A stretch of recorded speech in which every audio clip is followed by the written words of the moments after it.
Alright guys, so Wuthering Waves 2.5 is finally here, and we are gonna check out Frolova because she is pretty much the main focus in 2.5. And what's really interesting to me is that when I come over here to the Pride Win tier list, now I didn't get to play with the character yet at all, but you guys can see that Frolova is currently in T1, and if for Whimpering Waves, she's in T0.5.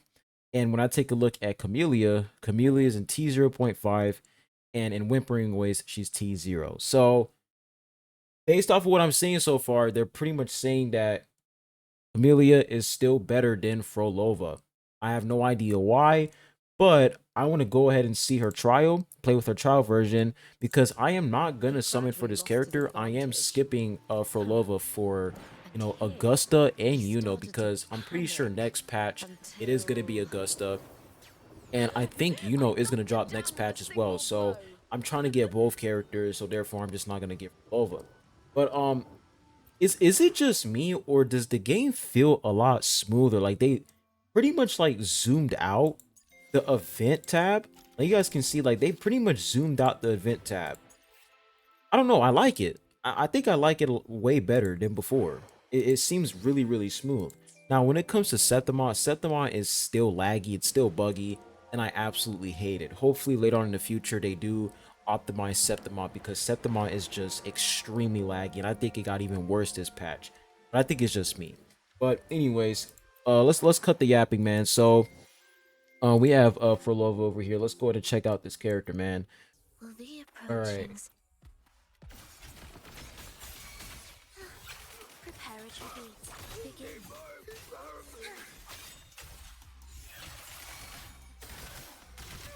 Right. Will the approaching sounds be beautiful enough?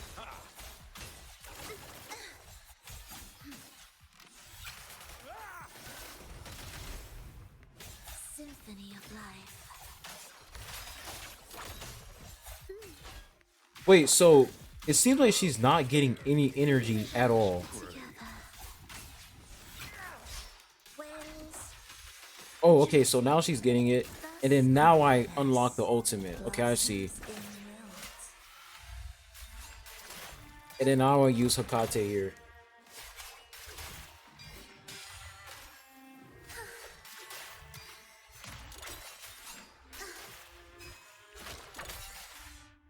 Very interesting. She does deal a lot of damage there too.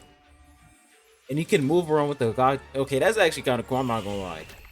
And then she does that attack right there. The fact that you can move around with Hakate is so fucking cool. So yeah, I mean, is she gonna be a requirement when it comes to Frolova?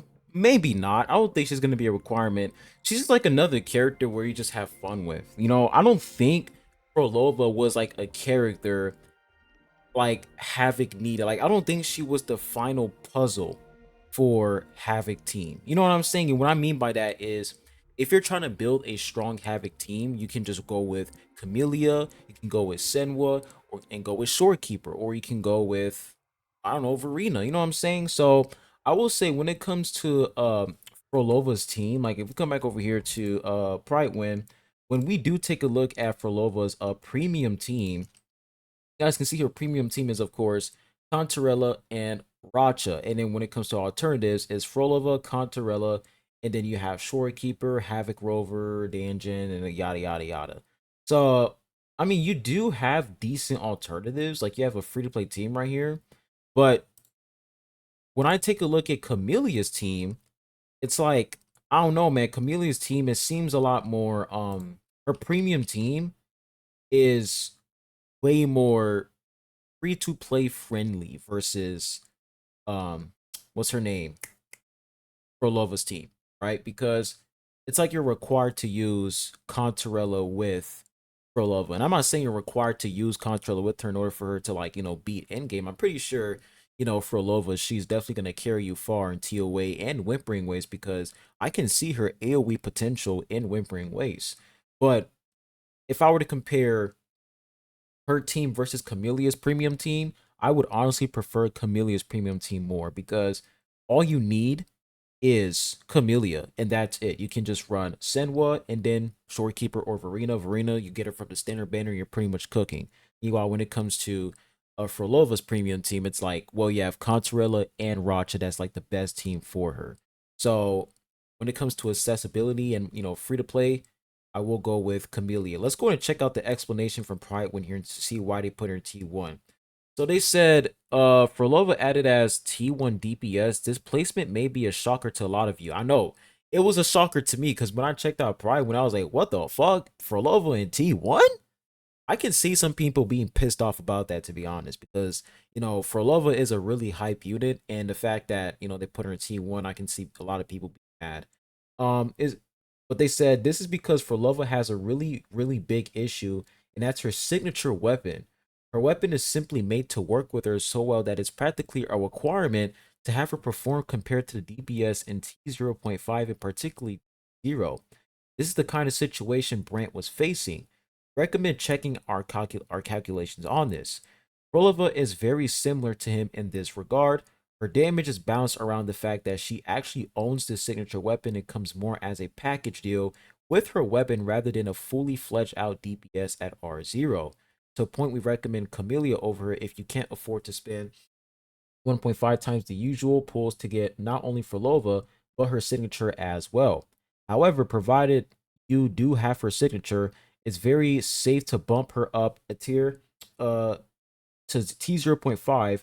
She's definitely stronger than Camellia in her best team, and with her signature, she's easily the best Havoc DPS, but she's not at the damage level of Carlotta, Zani, and Cartethia, even factoring that in. So they're pretty much saying that Frolova is stronger than Camellia.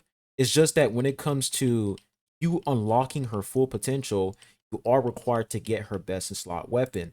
So let's go and take a look at her best in slot weapon here, because I didn't really read it.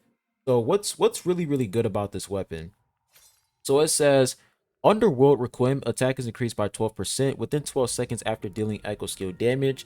Gain a 32% resonant skill damage bonus and a 32% echo skill damage amplification, and ignore 8% of the target's defense when dealing damage.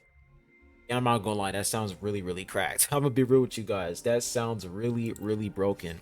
I don't think there is another 5-star weapon in the game that really enhances echo skill damage. Like, if we take a look at what's her name, Contarella's weapon. So we come back over here and probably win because I don't think we can look at weapons in the actual game.